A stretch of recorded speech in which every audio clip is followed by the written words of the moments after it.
IMF의 경제전망 보고서가 발표되었습니다. 이를 두고 그레이트 리세션 2023년 경제전망의 저자이신 김광석 교수님을 모시고 이야기를 나눠보도록 하겠습니다. 교수님 안녕하세요. 네, 안녕하세요. 예, 교수님, IMF의 경제전망 보고서가 발표되었습니다. 어떻게 네, 보셨는지 총평 한번 부탁드리겠습니다. 네, 일단 우리가 아침에 만나서 한국은행 금통위 가지고 또 즉시 분석했는데, 네. 아, 방금 전에 또 IMF의 경제전망 보고서가 나왔고요. 밤 10시, 그러니까 싱가포르 시간 기준으로 발표가 되기 때문에 국제 엠바고죠. 네. 이렇게 보고서가 발표가 막 되었습니다. 이 보고서를 보고 제가 느낀 그 하나의 총평은 IMF 경제전망 보고서에 담긴 그 부제가 있어요. 그 부제의 느낌하고 매우 유사합니다. 그 부제가 a rocky recovery라는 표현을 썼어요. rocky recoveries. 그러니까 그 회복되는 여정, 경제가 이제 운영되는 그 여정이 굉장히 락키하다. 그러니까 음, 울퉁불퉁하다. 네. 그리고 험난하다 이런 표현이죠. 매우 험난한 경제가 펼쳐지고 있다. 우리가 이제 예를 들어 오르막길을 오르는데 그냥 평탄한 길을 걷는 거랑 오르막길을 걷는 건 또 다르고요. 오르막길에 이렇게 막 암벽이 막 많이 있을 때 그 암벽을 거슬러 올라가는 그런 과정은 더 험난하다고 볼 수 있는데 IMF가 이번에 세계 경제 성장률 전망치를 또 추가적으로 하향 조정함으로써 정말 세계 경제가 녹록치 않게 어, 전개되는구나. 뭐 이런 생각을 좀 해볼 수 있을 것 같고요. 또 한국 경제도 역시 추가적으로 부정적으로 전망을 했습니다. 그것은 또 매우 또 위협적인 전망치다라고 저는 생각을 하고 있고요. 그리고 이 세계 경제를 바라보는 데 있어서 OECD의 전망도 얼마 전에 나왔었는데 OECD 전망에서는 fragile recoverys라고 표현했었어요. fragile, 깨지기 쉬운 경제 회복세다. 그러니까 경제가 언제든지 또 금방 무너질 수도 있을 만큼 불확실한 경제다라는 표현을 썼었는데 IMF는 이번에 rocky한 recovery다라고 표현을 썼기 때문에 정말 이 세계 경제를 관찰하는 주요 경제 연구 기관들이 모여 있는 그런 국제기구에서 이렇게 부정적으로 전망했다는 것은 어쨌든 어, 23년 경제가 말 그대로 리세션 국면에 놓여져 있다라는 것을 보여주는 그런 그림인 것 같습니다. 네. 교수님, 그 IMF의 경제전망 보고서가 얼마나 중요하고 신뢰할 만한 것인지 설명 좀 네. 부탁드려도 될까요? 네, IMF 경제전망 보고서는요, 제가 계속 말씀드리는데 1월, 4월, 7월, 10월 음, 이렇게 총 4번 발간됩니다. 근데 여기서 1월과 그리고 7월은 4월과 10월에 발간되는 그 메인 보고서의 업데이트 버전에 해당됩니다. 그러니까 굳이 따지면 4월과 10월에 IMF 경제전망 보고서 발간되긴 하는데 그 사이에 7월, 1월에 업데이트된 숫자를 제시한다. 이렇게 생각하면 좋겠고요. 이 IMF 경제전망 보고서는 테크니컬하게 말씀드리면 국내외 모든 연구기관들이 자국의 경제를 전망해요. 저도 역시 마찬가지잖아요. 한국 경제는 이렇게 될 것입니다라고 한국 경제 성장률을 전망하지 않습니까? 그런데 역시 그 전망하는 여러 산식에는 예를 들어 보겠습니다. 뭐 1 더하기 2 다시 A 더하기 B 더하기 C 이게 D다라고 했을 때 D를 전망하는 거 아니겠습니까? 경제 성장률을 전망한다는 것은 D를 전망하는 것인데 A 더하기 B 더하기 C가 하나의 공식인 거예요. 그럼 A라는 것은 그 중에 하나가 아마도 세계 경제 성장률 전망치가 들어가지 않겠습니까? 뭐 그 밖에 여러 주요한 변수들을 조합해서 그 복잡한 산식으로 제가 간소화해서 말씀드린 거지만 복잡한 산식으로 한국 경제를 전망하는 거라고 볼 수 있는데 왜냐하면 한국 경제는 세계 경제에 영향을 미치니까 영향을 받으니까 그렇게 전망을 하는 것인데 자, 한번 보여드리겠습니다. 이건 제가 그동안 계속 제시해드렸던 저의 전망치인 거예요. 한국 경제가 이렇게 흘러갔고 뭐 괜찮으면 2.5%로 중립적으로는 1.9%. 근데 1, 2번의 시나리오가 깨질 경우 한 시나리오 3 정도에 해당하는 경제로 운영될 것이다라고 이렇게 지난 10월에 전망을 했던 겁니다. 이렇게 전망을 할 때 세계 경제 성장률이라든가 미국 경제 성장률 혹은 뭐 한국 경제 이 투자에 영향을 미치는 뭐 금리 여건이라든가 이런 여러 가지 변수들의 조합이 경제 성장률 전망치라고 볼 수 있을 거예요. 그런데 이 경제 성장률 전망치를 갖고 있는 전망하는 그 산식을 갖고 있는 모든 연구 기관들이 역시 그 세계 경제 성장률에 대한 전제가 깔릴 텐데, 그죠? 근데 세계 경제 성장률 전망치의 전망치를 어떤 데이터를 집어넣느냐? 네. 그게 IMF의 전망치를 집어넣는다. 어, IMF의 세계 경제 전망치를 전제로 깔고 한국 경제를 전망한다. 이렇게 말씀드릴 수 있을 것 같아요. 그만큼 IMF 경제 전망 보고서는 정말 이 경제를 연구하는 이코노미스트들 사이에서는 바이블에 해당된다. 아, 물론 종종 이제 이렇게 말씀드려도 구독자분들 중에 일부는 그거 믿을만 하냐 이런 생각인데 이걸 안 믿으면 그럼 무엇을 믿겠습니까? 라는 그런 의견을 드리겠습니다. 어떤 모 유튜버의 말을 믿겠습니까? 누구의 말을 믿겠습니까? 굳이 이제 반문을 한다면 IMF에 저도 다녀와 봤고 IMF 미국 워싱턴에 있지만 IMF 그 기관도 상당히 규모가 있고 큰 국제 기구의 성격이지만 거기에 이코노미스트들만 정말 그 말 그대로 그 탑 레벨에 있는 이코노미스트들만 300명가량 모아 있는 거예요. 그리고 한국 경제만 담당하는 이코노미스트들이 서너 명 있는 겁니다. 그렇게 보시면 됩니다. 그런 식으로 세계 경제를 조망하는데 집중하고 있다. 이렇게 생각을 해본다면 IMF 경제전망보고서는 세계 경제가 이런 식으로 흘러가는구나 라는 것을 어느 정도 가늠해보고 그리고 나머지 것들을 좀 방향성을 찾아가는 음, 그런 나침판과 같다, 방향자와 같다. 자, 이렇게 보고서의 의미를 강조하도록 하겠습니다. 네. 바이블이자 나침판이다. 이렇게 저희가 키워드로 한번 정리를 해보고요. 네, 그러면 이 IMF가요, 글로벌 네, 경제, 경기 침체 정도, 이런 것들을 좀 어떻게 진단하고 있는지 좀 궁금합니다. 네, 그것을 이제 구체적으로 좀 말씀드려 보도록 하겠습니다. 제가 항상 자료가 나올 때마다 업데이트하고 있는 IMF의 세계 경제 전망 그래프입니다. 잠깐 설명을 드리면, 기초적으로 설명을 드리면, 이게 하나의 경제의 사이클이라고 여러분 이해해 주시면 도움이 될 것 같습니다. 세계 경제가 평년에 몇 퍼센트 정도 성장하냐면 3.5% 성장한다. 그러니까 지난해보다 세계 경제의 GDP 규모가 3.5% 평년적으로는 늘어나는 경향이 있다. 이렇게 말씀드리고요. 20년에 팬데믹 경제 위기가 왔었고 이때 말 그대로 역성장을 했다. 이 마이너스 3.1% 역성장은 거의 여러분 인생을 통틀어서 이런 충격이 있었나 할 만큼의 경제 위기였다. 이런 말씀 계속 누차 드려왔습니다. 이 마이너스 3.1%는 세계 경제가 이 대공황 이후에 1930년대 대공황 이후에 가장 큰 충격적인 숫자다라는 것을 제가 강조하겠습니다. 그리고 나름 회복되는 듯 했었죠. 21년에 이게 펜트업 디맨드인 거죠.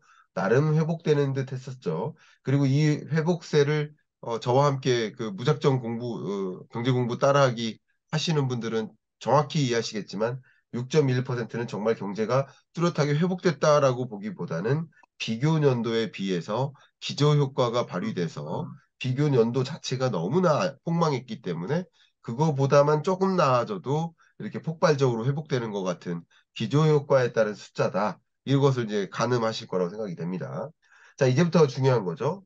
22년 성장률, 23년 성장률이 21년 10월까지만 해도 이렇게 나름 강한 회복세를 지속할 거야라고 전망을 했었죠. 그 전망을 하다가 22년 1월 들어서 이제 그 경제가 생각보다 더 강한 회복은 못하겠구나라고 회복세가 이렇게 더 지지부진해지는 느낌으로 전망을 했었고요.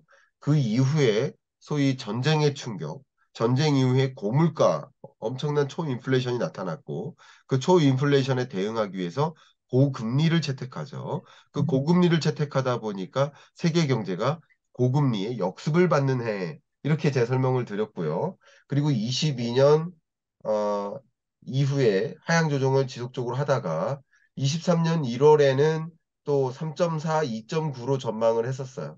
이 3.4, 2.9%로 또 완만한 경기 침체 국면에 진입됐어. 라고 전망을 했었다가 이번 23년 4월 IMF 경제전망 보고서는 2.9에서 2.8로 음, 추가적인 하향 조정을 한 것이다. 네. 결국 1월 발표한 이후 2월, 3월 동안 부정적인 생각했던 것보다 부정적인 락키한 이벤트들이 더 많았기 때문에 그게 추가적으로 반영되면서 실적치에 반영되면서 추가적인 하향 조정이 있었다. 이렇게 생각을 해주시면 좋겠고요. 이 세계 경제 성장률 2.8%의 의미를 한번 강조한다는 측면에서 그때 IMF 전망치 나왔을 때도 말씀드렸습니다만 이 부분만 제가 업데이트해서 다시 한번 설명을 드려보도록 하겠습니다. 우리 세계 경제 성장률이 정말 충격적이었던 그 해가 이렇게 네 번 있습니다. 이 네 번을 우리는 경제 위기 국면이라고 부르죠. 이 보시는 좀 1980년대 초에 오일 쇼크에 따른 충격이 있었고요. 세계 경제가 거의 0% 성장했던 경제 위기가 있었고요. IMF 외환 위기는 뭐 우리에겐 위기지만 세계 경제 관점에서는 그닥 위기라고 볼 수 없는 그런 경제 국면이었고요. 그리고 글로벌 금융 위기 때 우리 경제가 마이너스로 역성장했었는데 마이너스 0.08%니까 소수점 자리 없애면 그냥 0이죠. 그냥 0인 거예요. 네. 마이너스도 아닌 거예요. 그죠?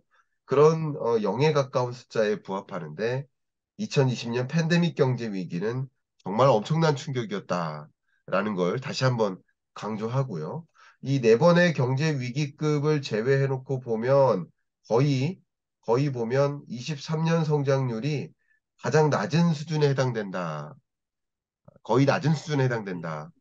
이렇게 보니까 세계 경제를 매우 부정적으로 23년 경제를 그림 그리고 있다. 이렇게 생각하시면 좋겠죠. 한국 경제 성장률도 마찬가지예요. 이 네 번의 경제 위기를 제외하면 한국 경제 성장률이 가장 안 좋습니다. 이따가 또 보여드리겠습니다만 그렇게 세계 경제를 조망하고 있다. 이렇게 부정적으로 보고 있다. 락키한 국면이다. 이렇게 설명드리도록 하겠습니다. 네. 교수님, 그러면 그 한국 경제에 대해서도 전망한 부분이 있는 건가요? 네, 물론 IMF 경제전망 보고서에 한국 경제도 들어가고요. 한국 경제는 소위 말하는 이 선진국 권역에 들어갑니다. 세계 경제를 이제 둘로 쪼개는데요. 선진국과 신흥개도국으로 쪼갭니다. 그중에 신흥국이 아닌 선진국 권역에 있습니다.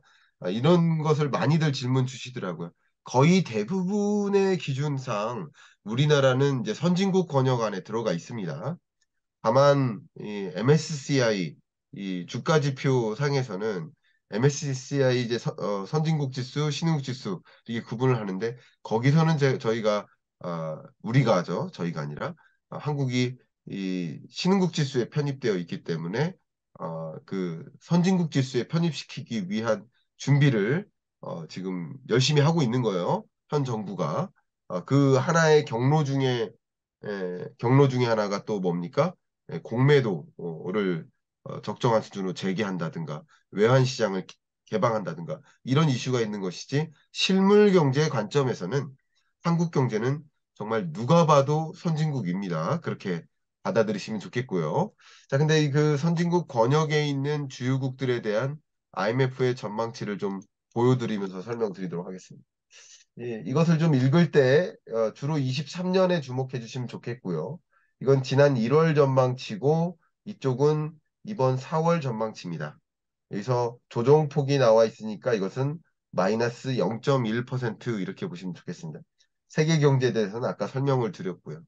그다음 선진국인데요. 선진국 경제가 2.7, 1.3%로 성장한다. 그러니까 작년보다 올해 굉장히 안 좋다. 이렇게 보고 있습니다. 미국도 그렇고 이따가 또 말씀드리겠습니다만 독일 경제가 매우 안 좋게 흘러가고 있다. 23년 경제 마이너스 성장한다. 이렇게 전망하고 있습니다. 독일 경제가 매우 불안한 거예요. 그렇게 이해해 주시길 바라고요. 이런 경제 국면에서 이 영국 경제도 매우 부정적으로 보고 있죠. 보시는 것처럼 마이너스 0.3으로 마이너스 소위 역성장하고 있다. 이렇게 전망했습니다. 경제 위기 국면인 거예요. 일부 국가들의 경우에는. 자, 우리나라의 경우에는 2.6%로 성장할 것으로 전망했었고 22년은 그리고 23년은 기존의 1.7%로 전망을 했다가 1.5%로 또 하향 조정한 겁니다. 네, 지난 1월에도 1.7%로 조정했을 때 우리나라 성장률을 2.0에서 1.7%로 0.3%포인트 하향 조정했었거든요. 그때는 미국도 상향 조정하고 중국도 상향 조정하고 세계 경제를 다 0.2%포인트 정도 상향 조정하는 흐름이었는데 우리나라만 0.3%포인트 하향 조정한 것은 매우 심각한 한국 경제에 대한 진단인 것이다 라고 말씀드렸는데 역시 우리나라 성장률의 조정치가 마이너스 0.22%포인트로 1.5%로 하향 조정한 거 보니까 한국 경제는 유독 어려운 국면에 놓여 있다. 이렇게 전망을 하고 있는 모습이라고 볼 수 있겠습니다. 그래서 한국 경제 성장률 전망치에 대해서 조금 더 구체적으로 말씀을 드리면요. 이 부분을 좀 설명을 드린다면 다시 공유를 해드리겠습니다. 네. 이 보이시는 것처럼 제가 지난 10월에 경제전망서를 낼 때 1.9%로 전망치를 제시했었고요. 그때만 해도 많은 분들이 매우 비관적으로 23년 경제를 보고 있다라고 좀 말씀을 표현을 해주셨었는데, 근데 그 이후에 KDI가 1.8%로 성장률 전망치를 제시했었고요. 한국은행이 또 이어서 12월에 1.7%를 제시했다가 또 이번 2월에 1.6%로 하향 조정했고요. 기획재정부가 지난 12월에 1.6%로 성장률 전망치를 제시했었고요. IMF는 지난 23년 1월에 이거 오타입니다. 1.7%로 제시를 했다가 이번에 1.5%로 하향 조정한 겁니다. 이해가시죠? 네, 이렇게 세계 경제 성장률 전망치를 조정하는 것도 중요하지만 제가 여러분들께 오해가 없도록 지금 여기서 직접 수정을 하도록 하겠습니다. 그래야 오해가 없으시니까. 제가 이거를 안 바꾼 거예요. 23년 1월이어야 되는데 4월로 안 바꾼 겁니다. 이걸 저장하겠습니다. 저장하면 4월로 바뀌었죠. 네, 23년 1월 전망치를 1.7%로 제시했다가 이번 4월에 1.5%로 또 추가적으로 하향 조정한 것이고 어쨌든 최종적으로 각 기관이 바라보고 있는 한국 경제에 대한 뷰입니다. 그게 저는 중립적으로 1.9를 보고 있었는데 앞에도 제시했었지만 이미 시나리오 1, 2는 깨졌습니다. 제 책을 보신 분들은 아시겠지만 여기에 시나리오 1에 해당되는 그 전제가 있고요. 2에 해당되는 전제가 있는데 여기 시나리오 1과 2에 해당되는 전제는 이미 깨졌습니다. 굳이 따지면 지금 저의 전망치는 1.9에서 1.4로 조정되는 구간이라고 좀 생각해 주시면 도움이 될 것 같아요. 전쟁도 안 끝났다라는 전제, 예를 들어서 일본의 전제는 생각보다 빠른 속도로 전쟁이 끝난다. 뭐 이런 거였는데 그런 전제가 깨져버리고 역시 상반기 중에는 전쟁이 끝난다거나 물가가 빨리 잡힌다거나 하는 전제가 깔려 있었던 게 시나리오 2인데 시나리오 2도 배제되는 거예요, 이제는. 이제 시나리오 3밖에 안 남은 상태인데 어쨌든 지금은 세계 주요 경제 성장률을 전망하는 국제 기구나 혹은 뭐 국내 연구 기관들의 전망치와도 부합하게 이렇게 한국 경제를 부정적으로 보고 있다. 그리고 한국 경제 성장률 전망치로도 제가 오늘 아침에도 말씀드렸습니다만, 오일 쇼크 때 역성장, 그죠? 그리고 IMF 외환위기 때 역성장, 그리고 이 2008년 글로벌 금융위기 경제위기 겪었고, 그리고 2020년 팬데믹 경제위기 겪었는데, 이 네 번의 한국 경제 성장률을 제외해놓고 보면 한국 경제 성장률, 23년 성장률 전망치가 가장 낮다라는 거, 그 네, 낮은 전망치도 계속 갈수록 더 부정적으로 하향 조정하고 있다는 거. 이것을 리세션이라고 하는 거죠. 이걸 경기 침체라고 하는 거죠. 경제 위기 정도까지는 아니지만 경제 위기 국면을 제외해 놓고 보면 가장 안 좋은 경제. 그렇게 생각하면 어떨까 생각이고요. 한국 경제에 대해서 이렇게 좀 부정적으로 전망하고 있습니다. 이렇게 설명드리겠습니다. 네. 이렇게 교수님께서 글로벌 경제와 한국 경제의 전망에 대해서 정리를 해주셨는데요. 그 네. 교수님의 관점에서 보셨을 때 이 IMF 경제 전망 보고서에서 강조하는 중요한 메시지가 좀 있을까요? 예, 메시지가 좀 있습니다. 그 부분을 이제 설명을 좀 드려보도록 하겠습니다. 지금 여기 보고 계신 이 그래프는요, 세계 경제를 관망하는데 참 도움이 될 만한, 저는 개인적으로 가장 뚜렷하게 세계 경제를 관찰할 수 있게 도와주는 그래프다. 여러분들이 그냥 눈으로 사진 찍어서 내 그냥 머릿속으로 기억해놓고 살겠다 하는 마음으로 이 그래프를 바라봐 주시면 크게 도움이 됩니다. 자신 있게 그 말씀을 드리도록 하겠습니다. 22년 성장률과 23년 성장률이 이 검정색을 따라가 보세요. L자로 꺾여 들어가죠. 네, 이걸 뭐라고 합니까? L자형 침체, 경기 침체 국면. V자로 충격인 경제 위기가 아니라 경기 침체 국면이다. 이렇게 전망하고 세계 경제 성장률을 선진국 권역과 신흥개도국 권역을 구분해서 살펴보는 거예요. 마치 우리나라가 우리 주택 시장을 바라볼 때 수도권 어, 집값 등락률과 비수도권 등락률을 나눠서 생각하는 것처럼 그렇게 한번 나눠보는 겁니다. 보시는 것처럼 선진국의 경우에는 22년이 2.7%, 23년은 1.3%, 물론 1.2%, 1.3%로 나름 상향 조정한 게 이겁니다. 그럼에도 불구하고 강한 L자에 꺾여 있다. 그죠? 경기 침체 국면이 굉장히 강하다. 특히 제가 앞에 말씀드렸던 독일이나 영국 네, 같은 경우는 역성장한다라고 말씀드렸고 그런 것들이 반영된 거라고 볼 수 있겠고요. 그리고 미국 경제를 먼저 갔다가 오겠습니다. 미국 경제도 역시 지난 22년 10월까지만 해도 매우 강한 경기 침체가 올 것이다라고 전망을 했었어요. 1.0%였죠. 그랬다가 23년 1월 들어서 그래도 그렇게 강한 랜딩은 아니다. 소프트 랜딩이다라고 생각하면서 0.4%포인트 상향 조정했었어요. 미국 경제가 그렇게 쉽게 무너지지 않는구나라고 판단한 거예요. 그리고 이번 4월 들어서 또 0.2%포인트나 상향 조정했습니다. 미국 경제가 매우 강하다. 그래도 경기 침체는 맞죠. 그죠? L자로 꺾여 들어가는 경제 국면이니까 경기 침체는 맞지만 그래도 소프트 랜딩에 가까운 매우 소프트 랜딩 금융 위기나 뭐 금융 은행 파산으로 인해서 시스템적 리스크까지 갈까 하는 걱정은 있었지만 그런 위협은 아니다.